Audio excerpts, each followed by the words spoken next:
কি অবস্থা সবার, কেমন আছেন? আশা করি সবাই ভালো আছেন। তো বাইন্যান্স ওয়েব 3 একটা অফার নিয়ে চলে আসছে আজকে ভিডিওতে। সম্পূর্ণ ভিডিওটা দেখেন, আশা করি কোনো সমস্যা আপনাদের হবে না। একদমই সিম্পল প্রসেসে জয়েন করতে পারবেন, 2 মিনিটের ভিতরে জয়েন করতে পারবেন। আমি সব কিছু দেখা দিচ্ছি ইজিলি। এবং তাছাড়া কিন্তু আপনি এখানে জয়েন করলে আপনি যে $7 খরচ হবে, এই $7 কিন্তু আপনারা ইনস্ট্যান্ট আবার ব্যাক পেয়ে যাবেন। ঠিক আছে, তো মনে করেন যে মোটামুটি $1 মতো ফি কাটবে, বাদ বাকিগুলো আপনার প্রফিট থাকবে। যাই হোক, এখানে জয়েন করবেন কীভাবে একদম ফুল প্রসেসে আমি আমার আলাদা ডিভাইস দিয়ে দেখাচ্ছি। ঠিক আছে, দেখতে পাচ্ছেন এখানে আমার আলাদা একটা ডিভাইস আছে। আপনারা ফার্স্ট অফ অল এখানে $7 মতো ডিপোজিট করবেন। ঠিক আছে, এই $7 মতো ডিপোজিট করে এটা বিএনবি কনভার্ট করবেন। বিএনবিটা কনভার্ট করে এই ওয়েব 3-তে নিয়ে যাবেন। ঠিক আছে, এটা তো আপনার দেখা নেওয়া লাগতেছে না, তারপর আমি দেখানোর চেষ্টা করবো। ঠিক আছে, আমি এখানে ডিপোজিট করে নিই। তো যাই হোক, এখানে আমি দেখতে পাচ্ছেন যে $7.27 মতো নিয়ে দিচ্ছি। সরাসরি এখান থেকে আমরা কনভার্ট অপশনে ক্লিক করে জাস্ট এই দুটো সিলেক্ট করবো। ঠিক আছে, এই যে এখান থেকে এটা সিলেক্ট করে নিব, কনভার্ট অপশনে ক্লিক করে এখান থেকে কনভার্ট করে নিলাম। নিয়ে নেওয়ার পরে সরাসরি আমরা বিএনবি এখানে থাকবে, আপনি জাস্ট ওয়েব 3 অপশনে যে ক্লিক করবেন, এই যে কর্নার ওয়েব 3তে ক্লিক করবেন। এবং ওয়েব 3তে ক্লিক করার পরে জাস্ট আপনাদের সামনে কিন্তু কিছুক্ষণ ওয়েট করতে হবে। এবং ওয়েব 3তে কিন্তু অনেক স্লো, তারা ডেভেলপমেন্ট করতেছে, মানে অনেকটা ডেভেলপমেন্ট মানে ডেভেলপার মানে করতেছে, তারপরেও এটা স্লো, মানে এটা অনেক স্লো, একদম ফালতু। ঠিক আছে, তো আমরা এখানে ওয়েট করবো। এবং ওয়েট করার পরে সরাসরি এখান থেকে যে ট্রান্সফার অপশন আছে, এই যে ট্রান্সফার অপশনটা ক্লিক করবো। ট্রান্সফারে ক্লিক করার পরে আপনাদের সামনে কিন্তু একটা ইন্টারফেস আসবে। দেখেন, বারবার ট্রাই করবেন না, জাস্ট 2-3 বার ট্রাই করার চেষ্টা করবেন। ঠিক আছে, এই যেমন আসে এরা একটু স্লো কাজ করে, এইটাই আর কি। এটা অনেকবার ডেভেলপমেন্ট করতেছে, বাট হয় না। তো যাই হোক, আমরা এখানে ওয়েট করি। এবং ওয়েট করার পরে এমন আসবে, নিচে দেখতে পাচ্ছেন যে ট্রান্সফার অপশনে ক্লিক করবেন। এখান থেকে ম্যাক্স করে দিয়ে এখান থেকে উইথড্রল অপশনে একটা ক্লিক করে দিবেন। এবং উইথড্রলে ক্লিক করার পরে আপনার ফিঙ্গারটা দিয়ে দিবেন জাস্ট, তারপরে হয়ে যাবে। ঠিক আছে, তো আমি এখান থেকে উইথড্রলটা করে নিচ্ছি। কন্টিনিউতে ক্লিক করবেন এবং জাস্ট উইথড্রল হয়ে গেছে। ঠিক আছে, আর কিছু করা লাগবে না, জাস্ট আপনার এখানে অ্যাড হইতে জাস্ট 1 থেকে 2 মিনিটের মতো সময় লাগবে। আমরা এখানে ওয়েট করি।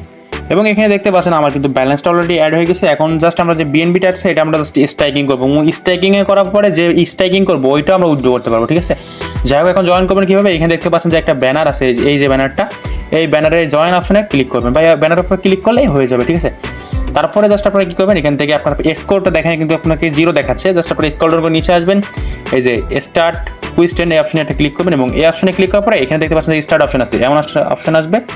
তারপরে ওকে করে দিবেন, তারপরে এগেইন স্টার্ট অপশনে ক্লিক করবেন। জাস্ট ক্লিক করার পরে কিছুক্ষণ এখানে ওয়েট করবেন এবং তাদের একটা ব্যানার আপনাদের এখানে দিয়ে দিবে। ঠিক আছে, এখানে দেখতে পাচ্ছেন আমাদের কিন্তু ব্যানারটা অলরেডি দিয়ে দিয়েছে। এখন আপনারা কী করবো, এখান থেকে যে কানেক্ট অপশন আছে, কানেক্ট অপশনে ক্লিক করবো, না হলে আপনারা এখানে ওয়েট করবেন। জাস্ট এনাফ, আর কিছু করতে হবে না। জাস্ট এখানে দেখতে পাচ্ছেন যে স্ট্রাইকিং অপশন আছে, অটোমেটিক কিন্তু আমার একটা কানেক্ট নিয়ে নিছে। এখন স্ট্রাইকিং অপশন আছে, এমন আসবে। তারপরে আপনি এখানে কী করবেন, আপনার যে ব্যালেন্সটা আছে 0.01, এখানে মানে 0.01 দিবেন। এখানে দেখতে পাচ্ছেন আমি জাস্ট 0.01 দিলাম। স্ট্রাইকিংয়ে যে অপশনটা আছে এই অপশনে একটা ক্লিক করবো। ঠিক আছে, এবং এখানে ক্লিক করার পরে আপনারা কিন্তু একটা ট্রানজ্যাকশন ফি চাইবে আর কি, ওই ফিটা আপনারা জাস্ট দিয়ে দিবেন, অ্যাপ্লাই করে অ্যাপ্রুভ করে দিলে জাস্ট এনাফ, আর কিছু করতে হবে না। তো আমরা এখানে ওয়েট করে দেখি আমাদের কতক্ষণ পরে কনফার্মেশনটা আসে। যেহেতু একটু নেটওয়ার্ক প্রবলেম হচ্ছে এই জন্য আর কি, জাস্ট এখান থেকে কনফার্মেশন আসছে, জাস্ট কন্টিনিউ করে দিবেন, আর কিছু করতে হবে না। এই দেখেন এখান থেকে কিন্তু প্রসেসিংয়ে আসে, জাস্ট এখান থেকে একবার কিন্তু সাকসেস দেখাবে। জাস্ট আমরা একটু ওয়েট করবো। এখানে দেখতে পাচ্ছেন যে সাকসেসফুল দেখাইছে। জাস্ট আমরা এখান থেকে এবার এখান থেকে কেটে দিব। কেটে দেওয়ার পরে কী করবো, একটু এখানে রিফ্রেশ দিব। এই যে এইভাবে রিফ্রেশ দিব, 2 থেকে 3 বার রিফ্রেশ দেওয়ার চেষ্টা করুন। 1 বার, 2 বার, আরেকবার 3 বার। ঠিক আছে, জাস্ট এনাফ, আমরা আর বেশিক্ষণ দাঁড়াবো না। জাস্ট এখানে 2-3 বার রিফ্রেশ দেওয়ার পরে ভেরিফাই অপশনে ক্লিক করলে এটা হয়ে যাবে। ঠিক আছে, দেখেন এখানে টাস্ক কমপ্লিটেড। এখন আপনারা চাইলে আপনাদের ডলারটা উইথড্র করতে পারবেন। এবং উইথড্র করার আগে আপনাদের একটা জিনিস দেখাই দিই, এখন উইথড্র করাবেন কীভাবে। এখানে কিন্তু আপনার যে বিএনবিটা আছে, বিএনবিটা কিন্তু কেটে নিছে, দেখবেন এখানে কিন্তু বিএনবিটা আপনার শো করবে না। দেখতে পাচ্ছেন বিএনবি কেটে নিছে এবং তারা আপনাদের একটা নিজস্ব একটা বিএনবি দিয়ে দিবে। ওই বিএনবিটা আপনারা সোয়াপ করে নিয়ে নিতে পারবেন এক চান্সে। ঠিক আছে, আর কিছু করতে হবে না। দেখেন আমরা কিন্তু তাদের বিএনবিটা এখনও রিসিভ করি নাই, আমরা রিফ্রেশ দিব, দেখবেন আমাদের কিছুক্ষণের ভিতরে এখানে একটা বিএনবি শো করবে। তো আমরা এখানে একটু ওয়েট করবো, তারপরে আমাদের এটা শো করবে। এবং এখানে যে আমরা জয়েন করছি, জয়েন করার জন্য কিন্তু আমরা এখানে 1000 পয়েন্ট পেয়ে গেছি ইনস্ট্যান্ট, দেখতে পাচ্ছেন। এবং এই ইভেন্টটা এন্ড হবে 19 দিন পরে, এবং 19 দিন পরে আমরা ডিস্ট্রিবিউশনটা পেয়ে যাবো। এবং ওই দিনই আমরা কিন্তু সেল করতে পারবো। এখানে দেখতে পাচ্ছেন আমাদের কিন্তু মানে শেষ হইতেছে যে 20 তারিখে, এবং 20 তারিখে ডিস্ট্রিবিউশন করবে এবং 20 তারিখে ট্রেডিং ওপেন হবে, এবং ওই দিন আমরা সেল করতে পারবো। যাই হোক, এখন আমরা দেখি আমাদের ব্যালেন্সটা এখানে অ্যাড হয়েছে কিনা। যতক্ষণ অ্যাড হবে আমরা তখন কিছু করতে পারবো না। যাই হোক, আমরা একটু যদি এমন ঝামেলা হয় তাহলে আমরা একটু এক্সচেঞ্জ অপশনে ক্লিক করবো। এখানে উপরে এক্সচেঞ্জ অপশন আছে, ওইখানে ক্লিক করবো এবং এগেইন আমরা এখানে ওয়েব 3 থেকে চলে আসবো। এবং এখানে আমরা একটু ওয়েট করবো, তাহলে এখানে আমাদের ব্যালেন্সটা শো করবে। দেখেন আমরা ওইখান থেকে এক্সচেঞ্জ অপশনে বাইরে হয়ে এখন আসতেছি। দেখেন এখানে আমাদের কিন্তু তাদের একটা নিজস্ব টোকেন দিয়ে দিয়েছে। এখন আমরা কী করবো, এই টোকেনের উপরে ক্লিক করবো। টোকেনের উপরে ক্লিক করার পরে আমরা এখান থেকে দেখতে পাচ্ছেন যে সোয়াপ অপশন আছে, সোয়াপ অপশনে একটা ক্লিক করবো। কর্নারে যে সোয়াপ অপশন আছে এই সোয়াপ অপশনে ক্লিক করার পরে আমরা এখান থেকে আপনাদেরকে উপরে যে মনে করেন তাদের যে টোকেন থাকবে ওইটা দেখাবে এবং নিচে আপনার অ্যামাউন্টটা দেখাবে। জাস্ট আপনারা এখান থেকে ইউএসডিটি অপশনে ক্লিক করবেন। ইউএসডিটি অপশনে ক্লিক করার পরে এখানে আপনারা কী করবেন, এখান থেকে আপনারা বিএনবি যেটা আছে বিএনবি মানে বাইন্যান্সের নিজস্ব টোকেন বিএনবি যেটা আমরা উইথড্র করছি ওইটা সিলেক্ট করবেন এবং এখান থেকে এটা ম্যাক্স করে দিবেন। কর্নারে ক্লিক করে ম্যাক্স করবেন এবং ম্যাক্স করা যাওয়ার পরে এখান থেকে দেখতে পাচ্ছেন যে সোয়াপ অপশন আছে, এটা এনাবল করে দিলে হয়ে যাবে। এবং দেখেন এখান থেকে কিন্তু আপনি অ্যাপ্রুভ চাচ্ছে, জাস্ট আমরা এখানে এটা ক্লিক করে দিব এবং এখানে ক্লিক করে দেওয়ার পর আমরা কিছুক্ষণ এখানে ওয়েট করব যে অ্যাপ্রুভ আছে এই অ্যাপ্রুভে ক্লিক করে দিব এবং অ্যাপ্রুভে ক্লিক করার পরে আমরা কিছুক্ষণ এখানে ওয়েট করব।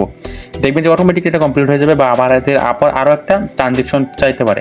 তো এখানে আরও একটা ট্রানজেকশন চাইছে, আমরা এখানে সোয়াপ যে অপশন আছে সোয়াপ অপশনে এটা ক্লিক করবো এবং এগেইন আপনারটা কন্টিনিউ ক্লিক করে দেবেন। কন্টিনিউতে ক্লিক করার পরে আপনার এটা সোয়াপ করা শেষ, আপনাকে আর কিছু করতে হবে না। দেখবেন যে এটা কেটে নিছে এবং এটা কেটে নিয়ে তাদের টোকেনটা আমাদের বিএনবি দিয়ে দিচ্ছে এবং এই বিএনবিটা আমরা ইনস্ট্যান্ট উইথড্র করতে পারবো। এখন দেখেন আমাদের কিন্তু এটা সোয়াপ হয়ে দেখবেন এই মেন বিএনবি যেটা আছে এটা কনভার্ট হয়ে যাবে। জাস্ট আমরা একটু ওয়েট করি, যেহেতু একটু Web3 বললাম না একটু স্লো তো কাজ করে আর কি। দেখেন এখানে কিন্তু আমাদের হয়ে গেছে। আমরা জাস্ট আবার এটা উইথড্র অপশনে ক্লিক করবো, যে বিএনবি অপশনে ক্লিক করবো এবং বিএনবি অপশনে ক্লিক করার পরে আমরা এটা আবার উইথড্র করতে পারবো এবং উইথড্র করবেন কীভাবে আমি দেখাই দিচ্ছি, একদমই সিম্পল। ঠিক আছে, দেখেন আমরা চলে আসলাম এবং এখান থেকে দেখতে পাচ্ছেন সেন্ড অপশন এটা ক্লিক করবেন। ঠিক আছে, যদি সেন্ড অপশনে তারপরে দেখবেন এখান থেকে যে বাইন্যান্স ওয়ালেট এই অপশনে ক্লিক করবেন এবং এখানে একটু ঘোরার পর এখান থেকে কন্টিনিউ অপশনে ক্লিক করবেন। কন্টিনিউ অপশনে ক্লিক করার পর এখান থেকে জাস্ট নিচে দেখতে পাচ্ছেন ম্যাক্সে ক্লিক করবেন, সেন্ড রিভিউ সেন্ড অপশনে ক্লিক করবেন। তারপর আর কিছু করতে হবে না, জাস্ট এইটুকু করে রাখলে হয়ে যাবে। এখান থেকে একটু ফিটা দিয়ে দিবেন তাদের। ঠিক আছে, দেখেন দেখতে পাচ্ছেন আমরা ফিটা কিন্তু দিয়ে দিয়েছি, জাস্ট এইটুকুই। এখন আপনার এটা এক্সচেঞ্জারের ভিতরে চলে আসবে, তারপরে আপনি আবার এটা দিয়ে আরও 2-3টা ওয়ালেট করতে পারেন। এখন আছে অনেকে বলবেন যে ভাই আমাদের নট এলিজিবল অ্যাকাউন্ট, আমরা কি জয়েন করতে পারবো? হ্যাঁ, অবশ্যই জয়েন করতে পারবেন, কারণ এর আগে আমার কিন্তু 2টা অ্যাকাউন্টে পেমেন্ট পাইছি যেগুলো নট এলিজিবল ছিল, সেই অফারগুলোতে আমি জয়েন করছি। এমনকি আমার এটাও কিন্তু নট এলিজিবল অ্যাকাউন্ট, আমি এটা দিয়ে জয়েন করছি। এখানে কোনো সমস্যা নাই, প্রত্যেকেই কিন্তু এখানে জয়েন করতে পারবেন। এখানে দেখতে পাচ্ছেন আমার পেমেন্টটা কিন্তু চলে আসলে অলরেডি, এই যে এখানে পেমেন্ট কিন্তু অলরেডি চলে আসছে। জাস্ট এই যে 2-3 সেন্টের মতো বা 20-30 সেন্টের মতো ফি কাটবে।